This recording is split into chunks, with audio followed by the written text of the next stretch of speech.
bienvenue sur Plume à Papote.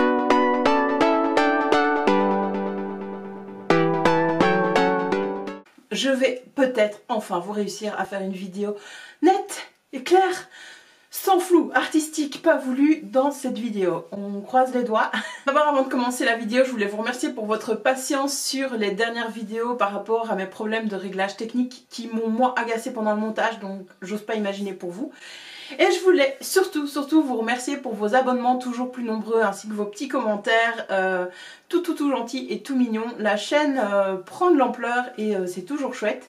Là on est à 2 abonnés des 300, donc je pense que c'est 2 abonnés des 300 ou c'est sur Instagram. Enfin on n'est pas très loin des 300, que ce soit sur Instagram ou sur YouTube, donc un grand merci pour votre soutien. Suite à ma vidéo vlog zéro déchet que je vous mets dans le petit i ici si vous ne l'avez pas vu, j'ai eu pas mal de conversations en message privé sur les recettes et les produits que je peux utiliser au quotidien.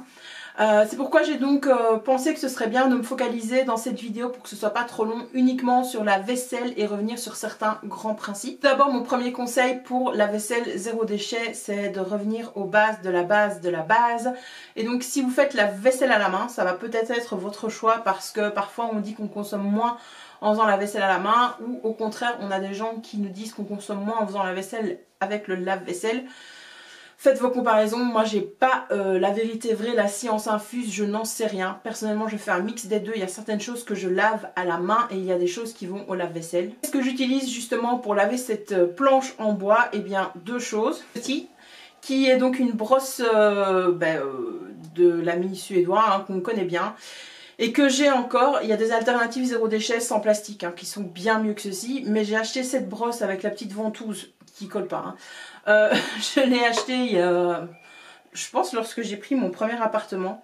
Et franchement elle est nickel, elle a rien, donc je vais pas en changer. Je la passe régulièrement au lave-vaisselle pour qu'elle soit quand même nettoyée et propre et qu'il n'y ait pas de bactéries. Mais voilà, j'utilise une fois par jour pour nettoyer ma planche pour couper mes légumes, comme je vous ai dit.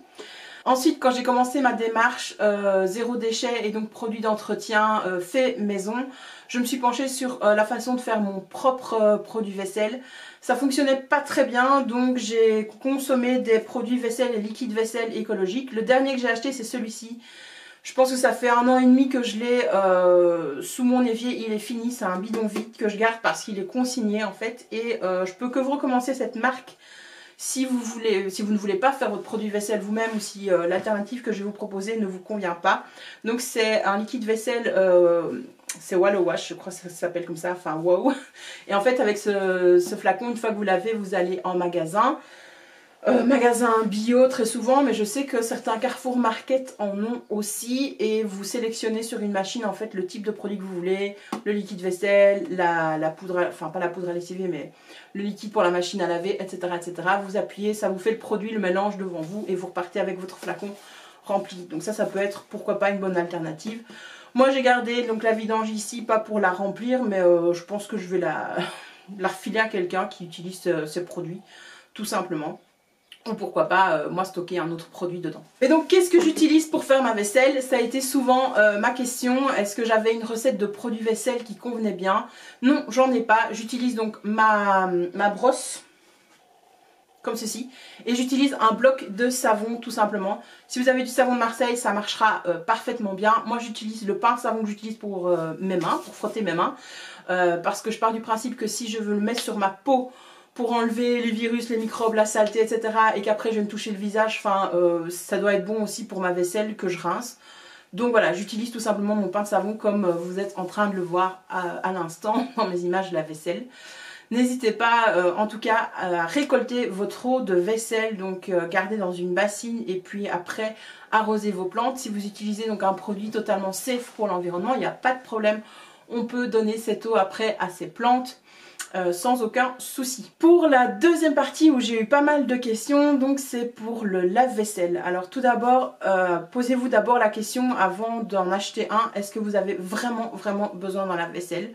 Moi même si je suis seule, je pars du principe que j'ai besoin d'un lave-vaisselle parce que je cuisine beaucoup, je cuisine quasiment tous mes repas et pas dans une seule casserole. Donc oui, j'ai besoin d'un lave-vaisselle pour gagner du temps et pour laver, pour tout laver. Pour autant, je réfléchis quand même à l'utilisation de mon lave-vaisselle. N'hésitez pas à utiliser donc un lave-vaisselle soit qui a une bonne... comment on dit ça? Qui va vous permettre d'économiser de l'énergie, donc avec un sigle A+++, si possible. Ou à l'inverse, éviter la production d'une nouvelle machine. Il y en a plein sur le marché de la seconde main. Il y a énormément de gens qui s'achètent de nouvelles cuisines, qui profitent de promos et qui ont donc de tout nouveaux électroménagers. Et il faut se débarrasser de l'ancien, qui pourtant fonctionne encore très bien.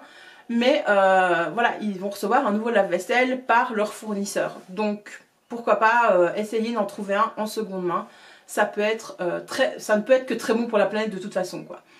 Ensuite, par rapport à mon lave-vaisselle, alors moi j'en ai un de seconde main, on va dire ça comme ça, qui date de 2001, qui fonctionne parfaitement bien, alors que en fait ce lave-vaisselle était chez mes grands-parents. Et à chaque fois qu'on allait manger chez mon grand-père, il nous disait « Non mais il faut faire la vaisselle à la main, le lave-vaisselle ne fonctionne pas ». Je n'ai jamais eu de problème avec ce lave-vaisselle depuis que je l'ai. Donc il fonctionne parfaitement, même pour un truc de 2001. Ce que je fais avec, la façon dont je l'entretiens fonctionne très bien. Donc premier petit truc, nettoyer le filtre régulièrement, c'est-à-dire beaucoup plus souvent que moi. Moi je dois le faire tous les 3 mois environ.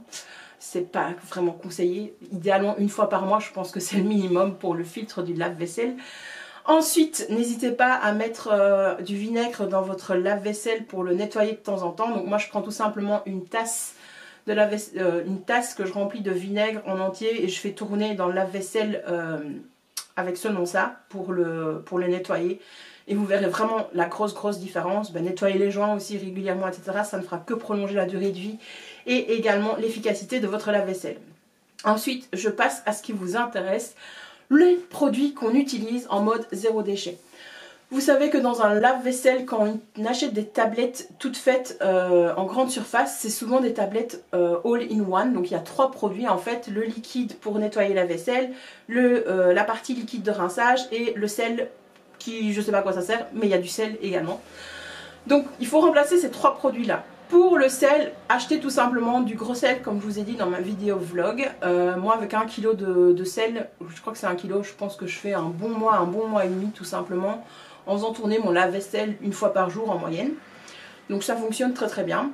Pour le liquide de rinçage, j'utilise tout simplement du vinaigre. Alors moi comme je vous ai dit dans ma vidéo vlog, je fais aromatiser mon vinaigre. Donc quand j'ai des épluchures d'orange par exemple, de mandarine, je le mets dans ma bouteille de vinaigre.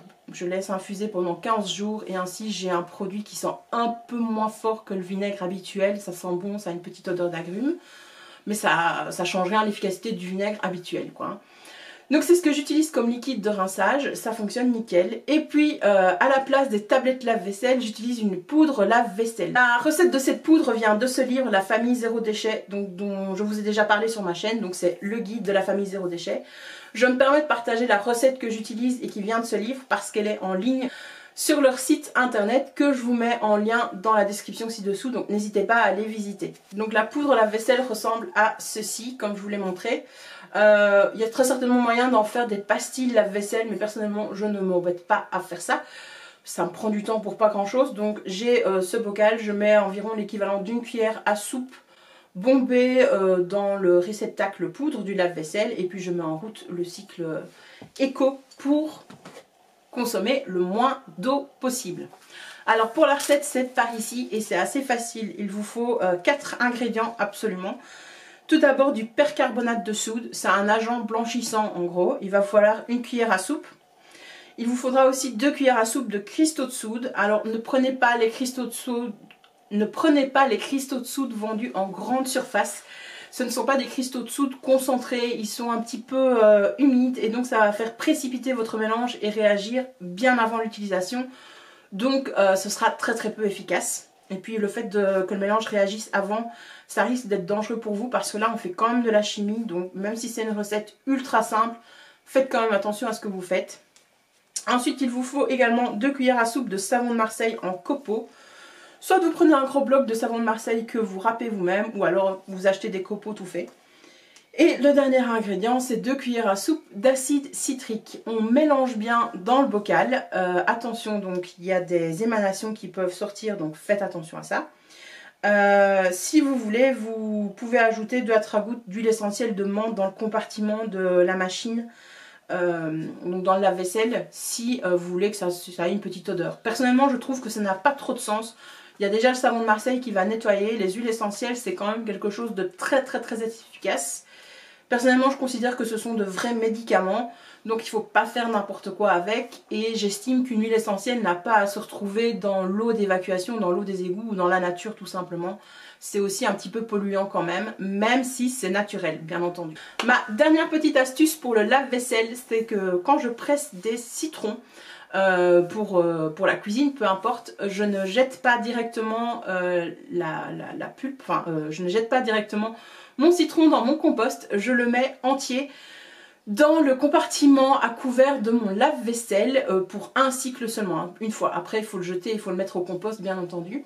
Ça va permettre d'encore plus dégraisser et ça a un petit peu le même effet, vous savez que ces produits chimiques qu'on peut acheter d'une marque bien connue dans des trucs jaunes, dans des plastiques jaunes ultra chimiques, ultra polluants. N'achetez pas ça, à la place prenez votre citron coupé en deux que vous avez pressé pour le jus, pour la cuisine ou pour faire quelque chose tout simplement.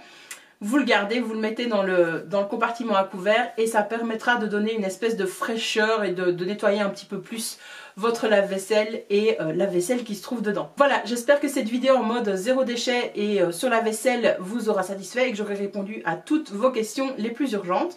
Si vous en avez encore, n'hésitez pas à me les poser en commentaire de cette vidéo. N'hésitez pas non plus à liker la vidéo, à la partager et à vous abonner, ça me soutient beaucoup. Je vous dis à la prochaine, bye bye!